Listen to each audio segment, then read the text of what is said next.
So as some of you might know from my feed posts, I've been studying wine for about 9 months now. It's kind of growing as a hobby, and even to the point where I'm taking formal classes and have to take exams and studying quite frequently in my spare time. And I thought there have been some interesting and cool things that I've learned, so why not try making some videos about it. You could also sense a little bit of the boredom with coronavirus. Also for my work, I make a lot of these videos from home. So I thought not only do it for work-related content, but also something a little bit more fun. Why did I start studying wine? Kind of two things. One is the pure science behind it. It's a mixture of botany, biology, chemistry, food, culture, learning about the weather, geography, topography, everything all together is what you really need to understand to fully appreciate wine. And it's also about coming to an appreciation of a restaurant with 2,000 different bottles of wine in their cellar. Does this really make sense? Is this a necessary thing? Is there that much difference between these wines that a restaurant should be regarded more highly than another simply because of the volume of wine that they have? Or is it also the quality of wine that they have? So these were all interesting topics for me that I wanted to try to get to the bottom of. And that takes a long, long time of a lot of studying to even scratch the surface of this. So I thought I'd maybe try and pull some topics that were interesting for me, especially at the beginning, and do a video presentation like this. What I'm going to talk about now is the ritual of presenting and tasting wine when you order it at a restaurant. So the server or sommelier will come to your table, take your order of wine, and especially for a wine by the bottle I will discuss in particular, they will then come back and they walk through this multi-step process, and you may or may not fully understand exactly what they're trying to do. So now you have to separate that into two things. If you get wine by the glass in a restaurant, it's a completely different thing. So when you order wine by the glass, in some cases they will pour you a tasting of that wine. The question they are asking you then is, do you like the taste of this wine? Does the flavor suit you? In a question of kind of like, do you like chocolate ice cream or vanilla ice cream? The server may have made a recommendation. They want to know, do you agree and like their recommendation? And if they're pouring you a taste by the glass, there's nothing wrong with just telling them that you don't like this wine and explain to them why and ask them to bring you something else. And in a good restaurant, they will have no problem with pouring you a taste of a few things of what they have open by the bottle. They kind of don't care. The wine is already open. They will serve it by the glass. If they have to throw away a portion of the bottle, these are cheaper wines, and they have already factored into the equation that the bottle might spoil before they consume the whole thing. So park that for now. Wine by the glass. If you don't like the taste, tell them to take it back, explain why, such that you could get a wine that more suits you. Now, different story is when you order a bottle of wine. What they will usually do is they will first come and they will present the wine. So they may plunk it down on the table, they might hold it out like this on their arm, and it might seem a little bit strange. Why are they showing me the bottle of wine? I told them what I want, please just go get the wine. What I think happens more so than not when it goes wrong is it's actually the fault of the person who ordered the wine. And the server is checking to make sure that this really is the bottle of wine that you want. So that may sound strange, but if you look into the way wines are described in the labeling, it could get a little complicated, and not everyone of the customers orders wine the same way. They may not always state the vintage and the producer and the region and the grape and the blend. Sometimes wines are described in a very long way, and you really don't even know what is the key part of what you're asking that server for. What also could happen is you might not read the whole description, and you may see, for example, if I were looking at a menu and I caught out of my corner of my eye a Rioja from 2013, especially a Reserva. The wine is old. When I think of a Reserva Rioja, I would immediately think this is a red Tempranillo grape-based wine.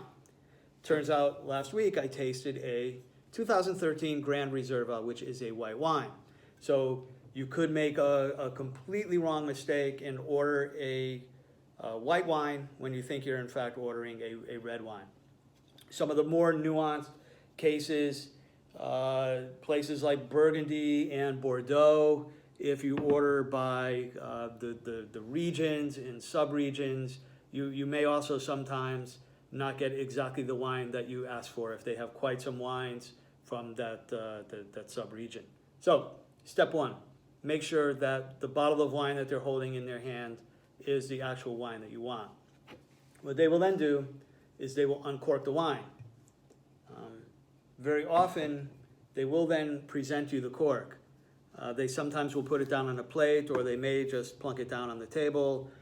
The server themselves may do something to sample the quality of the cork. They might smell the cork, which is a very polarizing thing among people who talk about wine.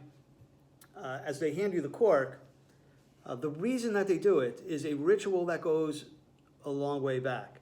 And it almost doesn't make sense now, but they continue the ritual. Back in the 1850s, when Bordeaux wines were classified in a ranking system that dramatically influenced the prices of the top tier of the Bordeaux wines. And that created a market by which people would drink those wines, or they would find the empty bottle of wine, and they would refill the Bordeaux first growth bottle with another cheap wine, and they would recork the wine with whatever cork that they could find or have on hand. I have no idea how pervasive this was, but it was pervasive enough to create a ritual by which the vineyard will put some stampings on the cork. And if you look at this one, they stamp the vintage on the end, but also you have the brand name and the type of wine, such that when they present you the cork, you can match it to the bottle of wine and make sure that they didn't use an old bottle and refill it with grape juice and serve it to you. I have never ever heard of a place that would continue to do this type of thing. So cork on the table, you don't need to dramatically inspect it. If it's an older wine, you could check to see, is the coloring only at the end of the cork, or does, for example, with red wine, it start to go up the side of the cork? That could tell something to you about how well sealed the bottle was. It's not a real alarming thing. It's typical for an older wine to see some of the wine have seeped up along the side of the cork. One other thing when presenting the bottle, speaking of an old wine, you will often check how much wine is there in the bottle. And that could tell you some things about how this wine will taste, how it was stored, and how it kept over the years. Over the years, wine will evaporate. And if you look at older bottles of wine for auction online, they will often tell you the point, how close to the shoulder the current fill level is of that wine. So that gives you a little bit of information. So they will put the cork somewhere. You could quickly check the cork to play along with the game. And then what they will do is pour you a sample of the wine.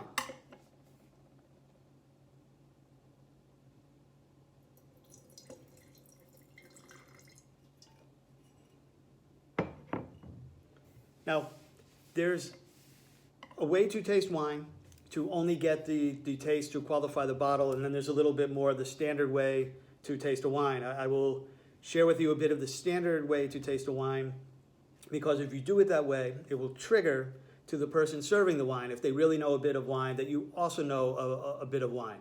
And it could help a little bit with the idea of if you have to send this wine back. So at least they will recognize that you know a little bit of what you're talking about. So first thing to do not swirl the wine. Dunk your nose into the glass and take a good sniff of the wine before swirling it.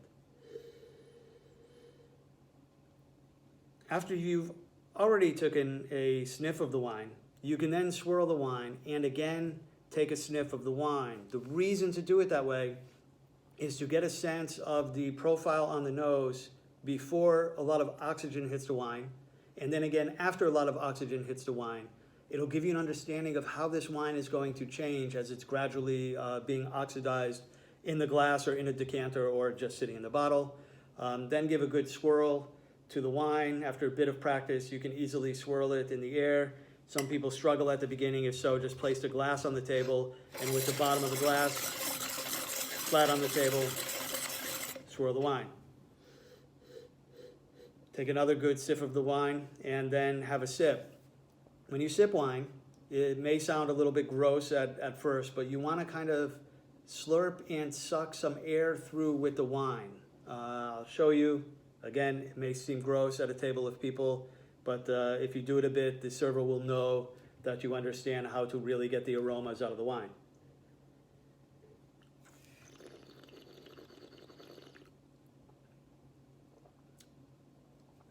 So you take a taste of the wine. Now, in the case of serving wine by the bottle, the server is not asking you whether or not you like this flavor or the style of wine. It's not the chocolate versus strawberry question. They're asking you, is the wine flawed or is the wine not flawed? And the typical flaws that you would find in a tasting are, first thing that you're looking for, is the wine corked? We use the term corked. It means, is there a certain chemical called TCA that came into the bottle during the winemaking process? And they estimate different numbers, anywhere from 2% to 10% of the wines in the world served in restaurants could be corked. And if the wine is corked, it will typically have a taste of wet cardboard or a musty, moldy, damp floor in the basement of your house. This will be the flavor that will quickly be on your tongue. And if you get a cork wine, you don't want to drink that wine. They should take the wine back. The other flaw you might be looking for is whether or not the wine is cooked. Cooked wine is kind of like the way it sounds. It may have not been stored properly. The temperature could have been too hot for too long a time. It could have been variances in the temperature. And the wine will start to taste like a cooked fruit or a stewed fruit, and you're looking for very much a fresh fruit type of flavor coming out of the bottle. So this is really what's behind the ritual of wine tasting. And the question that server is asking you is this wine good or not? So then the key thing is what to do if you think that the wine is either corked or cooked. Simple. Just tell the server first that you think this wine is corked or cooked, that this wine does not taste the way that you would expect this wine to taste. What I would then usually do is ask them to take a taste of the wine. They often will have their own glass with them, or they will grab their own glass. They shouldn't drink out of your glass, but by the way, not even having anything to do with coronavirus. And they will have their own server's glass. They will take a taste of the wine. If you are right, and this wine is cooked or corked, and if they are half skilled at what they're doing, they should also very quickly come to the conclusion. What they should do is propose to bring you another bottle of the same wine. It should not necessarily be, especially for a corked wine, it will not be that the whole batch is corked. For a cooked wine, it could be that the whole batch that they have is cooked. So they will usually pour another tasting of the same wine. If it's again flawed, you might start asking, is it really flawed or not? Maybe switch to another wine. In some cases, they might react like you are wrong. And in that case, you need to make a bit of a judgment. Am I ever going to come back to this restaurant? Am I 100% sure that I'm right? Am I familiar enough with this wine to know that it is not a cooked wine? And you need to kind of take it into your own hands. I would be polite about it. I would ask them to taste it. I would explain to them that this wine does not taste the way you would expect it to taste. And you could explain why, that you expect fresh fruit, that this tastes like something that has been exposed to oxygen for some period of time, and try to come to an agreement by which they take the wine back. I've never gotten into trouble. Even most of the time, you can tell just by looking at the server, either they will make a face as they open the wine. If they're really good, when they uncork it, they should have their nose close to the bottle, because they should be completely embarrassed if they put a corked or cooked wine onto the table. And in most of the cases, either they didn't even put the bottle on the table, or I could tell by the look on their face that they knew there was something not so right with the wine. So hopefully now you understand a bit about what this is.